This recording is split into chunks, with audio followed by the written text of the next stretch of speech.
I concur with my S&D colleague that we need more guarantees for transparency and accountability of the whole programs.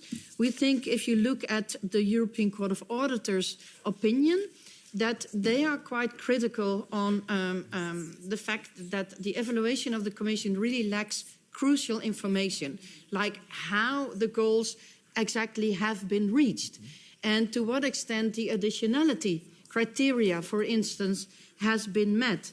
And we think we should do better than that in order to ensure that this money, this less money, goes to the right objectives. And that also includes that we need to be aware that the evaluation of the European Court of Auditors also points at the fact that for the previous program, it was already difficult for the EU delegations to have sufficient capacity and to work with the programs. Now we see a restructuring of DG INTPA, also externally. So we must make sure that this doesn't go at the cost of an effective and efficient application of this funding. Thank you very much. Thank you well. And from the left, is there anyone wishing? No, I don't see. ESN? No, it's not the case. Then I give the floor to the representative of the European Commission, Mr. Antoine Cuero-Musso from DG INTPA. 3 minutes. 3 minutes only. Sorry. Thank you very much, Mr. Chairman. Briefly, 2 points. One is to express we are grateful for your support to the articles of this proposal and its objectives. And the second point is to express that we are aligned on the policy dimension that is beyond these very technical changes that we are proposing.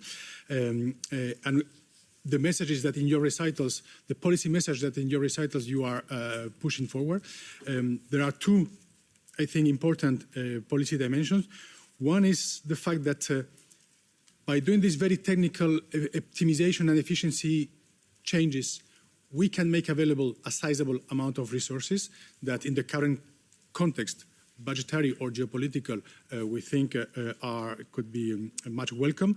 And to reassure also the Parliament as a branch of the budgetary authority that these resources made available will be allocated following our standard budgetary rules and the role of the Parliament and, of course, the Budget Committee in that sense. The second, I think, important or useful policy message also is that it is also a timely proposal in the sense that it allows us to have a debate about these instruments, the budgetary guarantees in NDCI, but also in the forthcoming Global Europe. It is a relatively new tool, instrument in our financial toolbox, but it's here to stay, and I think it's not the only tool, but it brings a lot of leverage in order to achieve investments. And I would say to achieve investment or to support investment in the European way of investing, which is the way where we put first the interest of our partner country in its development, its poverty reduction, and also meeting common goods. And it's also respecting ESG standards in our investments. So that's why we think that it's timely also because today in your agenda this morning you have also an item to discuss the impact of the FSD+ guarantees, these budgetary guarantees. So for all these reasons, grateful and supportive of the policy messages that you push forward in your recitals. Thank you very much. Well done. Thank you very much. Less than 3 minutes. And this concluded our interventions. I want to congratulate co-rapporteurs. Just to remind you that the deadline for amendments for this file is Tuesday, 30th of September at 5 p.m. The vote in our committees is foreseen for 5th of November, and it includes the vote on the mandate to enter into the trilogue negotiations. Thank you very much. And this concludes this common point of our agenda, and we will swiftly move to next point where we will be. Charles wants to say something. It was not previewed, but of course, Charles, you can take. D'habitude, les co-rapporteurs répondent aux recommandations faites par. Comment? Oui. Donc, je voulais simplement vous dire, il y a eu la moitié des groupes politiques représentés au sein de notre commission n'ont pas réagi à notre rapport. Alors, il y a deux hypothèses. Ou bien David et moi, nous vous avons présenté un rapport absolument nul, auquel cas on pourrait les comprendre. Ou bien, deuxième hypothèse, Skindimo consent, malgré notre modestie légendaire, nous tablons sur la deuxième hypothèse. Et deuxièmement, pour répondre à nos collègues qui ont réagi à notre rapport, je voudrais les rassurer que nous sommes tout à fait sur la même longueur d'onde. Nous allons tout faire pour que le contrôle s'améliore. C'est d'ailleurs l'un des points forts de notre recommandation. Et nous ferons en sorte que les critères d'efficience des moyens engagés, les critères d'efficacité pour des politiques orientées sur le résultat, ainsi que la pertinence, qui est l'un des points principaux, fassent l'objet d'une évaluation systématique. Et là, le Parlement a son rôle à jouer. Nous allons le jouer pleinement. Merci aussi à la Commission qui a été tout à fait disponible pour nous aider dans l'analyse de ce document. Excellente intervention, comme toujours. Merci beaucoup, Charles. Merci. J'exagère un peu. Hein. David, to be fair, I need to give the floor to David, too, our co-rapporteur. The floor is yours. Nothing to add. Thank you. Thank you, colleagues. Thank you very much. And with this, we move to our next meeting. 1 minute. Yes. Thank you. Thank you, David. Where should I?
Goes very similar.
Ladies and gentlemen,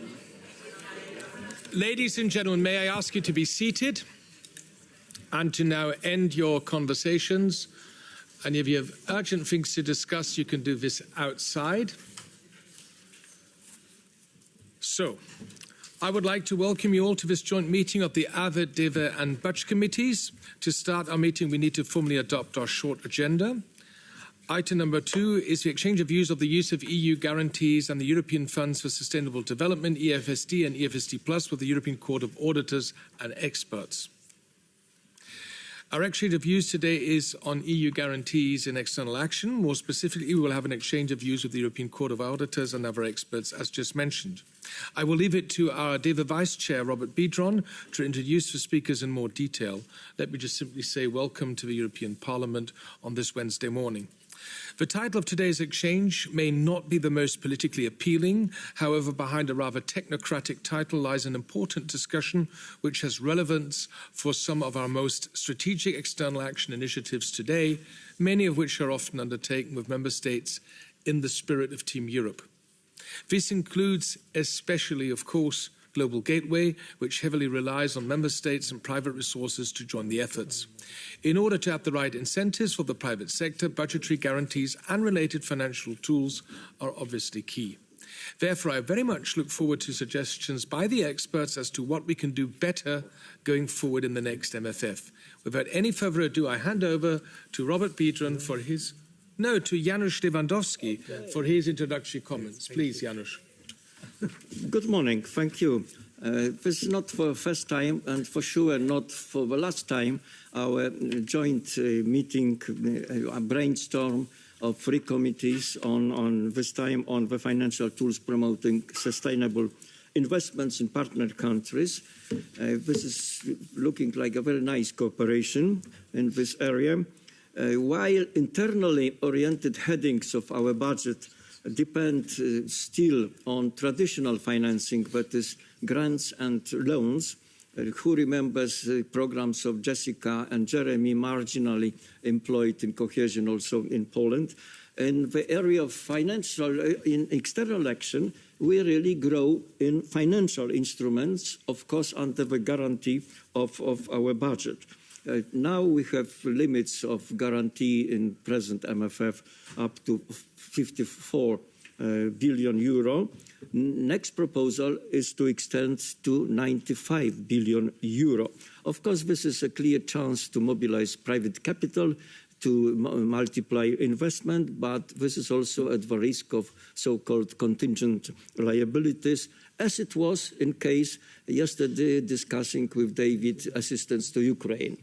Here is the risk, but of course we should learn from the past experience to modify, we need our scrutiny, and with this I hand over to my friend Robert. Thank you very much, Janusz, and thank you both of you for co-organizing this meeting with our committee.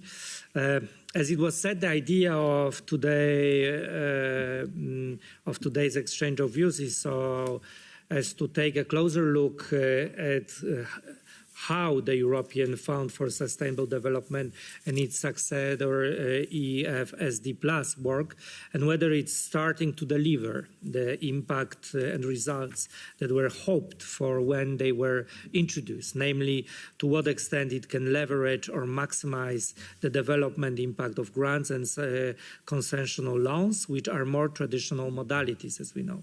That question seems particularly relevant since the EFSD, which was launched in 2017, as we remember, had not nearly reached cruising speed when EFSD Plus was proposed in 2018 within the NDICI Global European Regulation, but which was proposed and then implemented with a much wider financial and geographic scale and scope. I don't want to take the time away from our excellent experts, who I want to welcome also in the name of our committee, and I would rather propose a couple of questions myself after their presentations. I invite in different capacities, or our guests have looked into the use of budgetary guarantees, which are used to hopefully incite additional sustainable investments in developing countries to trigger economic development and create jobs. So I'm sure we will have an interesting mix of angles and perspective, and hopefully we will understand better the potential and challenges and shortcomings as well, which can fit into our work as legislators for the new Global Europe instrument. Let me therefore welcome our excellent speakers from European Court of Auditors, Beatrice Lesiewicz, Principal Manager, welcome very much, and Mr. Yuri Lang, the Head of Task, welcome, who will present the Court's main finding expressed in its opinion accompanying the Commission evaluation of the External Action Guarantee, which was already published last year. Welcome once again. After the presentation, we will hear the auditors of the deep dive study on EFSD and ILLI EFSD Plus deployment practices, which DG INTA of the European Commission has requested from external consultants, namely Ms. Maite Kolb and Yves Spakeart, Managing Director of Energy Capital. The third presentation will be by Ms. Michela Gavas, who is over there, welcome, from the Center for Global Development, who has undertaken and published substantial research on the EFSD. For each presentation, we foresee 7 minutes speaking time, which some of our guests will share. Finally, let me also welcome the head of the DG INPA External Action Guarantees Unit, who can draw on 8 years of work experience related to EFSD. Where is our guest sitting? Somewhere there. Over there, hiding. Welcome. Ms. Lesiewicz and Ms. Yuri Lang, you have the floor for 7 minutes to present the opinion of the European Court of Auditors. The floor is for you for 7 minutes to share. Thank you. Yes, good morning, dear Mr. Chair, dear Mr. Vice Chairs, dear members of the 3 committees. Thank you very much for having invited us to present the results of our work, and we are very pleased to be here. The European Court of Auditors typically prepares opinions on a legislative proposal presented by... I'm sorry, Ms. Lesiewicz, I need to interrupt you. We hardly hear you, so you speak closer to microphone. Our colleagues from technical assistance will put the volume of the speakers up. Okay, can you hear me better now? Okay, fine. As I said, thank you for having invited us to present the results of our work, and we are pleased to be here. The European Court of Auditors typically prepares opinions on a legislative proposal presented by the Commission and upon the request by the European Parliament or the Council. However, in the present case, the situation was different. The NDICI regulation requires the Commission to evaluate the External Action Guarantee every 3 years, and it also requires the ECA to provide an opinion to accompany the Commission evaluation. Therefore, our opinion assessed the completeness and quality of the Commission evaluation. However, we did not carry out an audit of the External Action Guarantee as such, nor did we reperform the Commission's evaluation. The Commission prepared an evaluation with a wide scope covering several external financing instruments, which also included an assessment of the External Action Guarantee. The Commission published its evaluation in May 2024, and this marked the starting point for our work. We published our opinion in December 2024. Since the publication of our opinion in July this year, the Commission has presented the legislative proposal for establishing the Global Europe Instrument for the next MFF. Likewise, this proposal also requires the ECA to prepare an opinion. Our work on this legislative proposal has just started, and therefore today we will not be able to comment on the Commission proposal. However, we will be glad to report to you once the work on this opinion has been completed or is completed. And now, as we only have 7 minutes, I will hand over to Jiri Lang. He was the head of task for this opinion, and he will report on the work we carried out and the suggestions we made in our opinion. Please, Jiri. Thank you, Beatrix. Thank you for the floor. Can I just ask you to move 2 slides ahead, please, with our presentation? One more, please. Thank you again. Speak closer to the mic. We can't hear you. The current slide shows the External Action Guarantee in a nutshell. With this guarantee instrument, the EU can cover investments and financing operations in partner countries up to a theoretical maximum of 53.5 billion euros. The largest part of the External Action Guarantee covers activities under the European Fund for Sustainable Development Plus for up to 39 billion euros. The EFSD Plus, as you may know, is the main tool behind the Global Gateway initiative and is expected to mobilize additional resources, public and private investments to help partner countries to achieve sustainable development goals. The remaining part of the External Action Guarantee, for about 11.9 billion, is dedicated to loans to third countries. Now, the External Action Guarantee relies on provisions, which means funds or assets that are progressively set aside within the Common Provisioning Fund. Next slide, please. What did we find? Our opinion concluded that the Commission evaluation provides useful observations and points out challenges in implementing the External Action Guarantee. However, at the same time, the Commission evaluation remains incomplete, as it didn't sufficiently cover the criteria explicitly required by the NDICI regulation. When it comes to the contribution to the overall objectives, the evaluation doesn't say whether and to which extent the EFSD Plus has been helpful in reaching the Sustainable Development Goals, whether it helped in mitigating the effects of climate change, nor whether it contributed to addressing root causes of migration. In a similar manner, the evaluation lacks information on achieved results, and this can be partly explained by the fact that the EFSD Plus was at an early stage of implementation when the evaluation was carried out. However, the evaluation didn't make full use of all information that was publicly available. When it comes to additionality, for instance, the evaluation contains little information on the EFSD Plus capacity to mobilize additional investments. Moreover, the evaluation didn't assess the External Actions Guarantee maximum capacity as required by the NDICI regulation. It doesn't say whether the overall capacity, which currently stands at around 51 billion euros, is suitable to achieve the intended objectives, nor whether the levels of provisioning are adequate. In addition, certain findings that were presented in the external study that served as the basis of the Commission evaluation were not sufficiently reflected in the final version of the Commission evaluation. And in addition, beyond our review of the evaluation itself, we found that the Commission did not publicly report on all aspects required by the NDICI regulation. Next slide. Based on our analysis, we made the following 6 suggestions. Now, these are not audit recommendations, but rather non-binding suggestions that we presented to the Commission's consideration. First, as a novel instrument involving significant amount of funding, the External Action Guarantee would merit its own dedicated evaluation in 2027 when the next evaluation is due.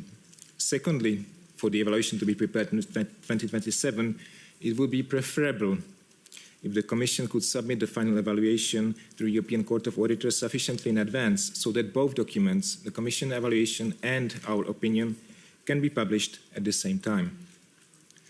Back in December 2024, we suggested that when preparing legislative proposals for the next MFF, the Commission should consider evaluating the elements of the External Action Guarantee that were not covered by the present evaluation. Next slide, please.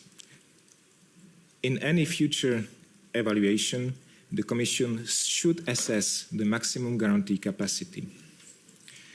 Back in 2024, we also suggested that the Commission should consider how the recommendations or the ways forward that were outlined in the external study could feed into the preparations of the legislative proposal for the next MFF. And finally, the Commission should consider publishing all the information that is required by the NDICI regulation. I would like to conclude our presentation by saying that we were pleased to see that our suggestions were considered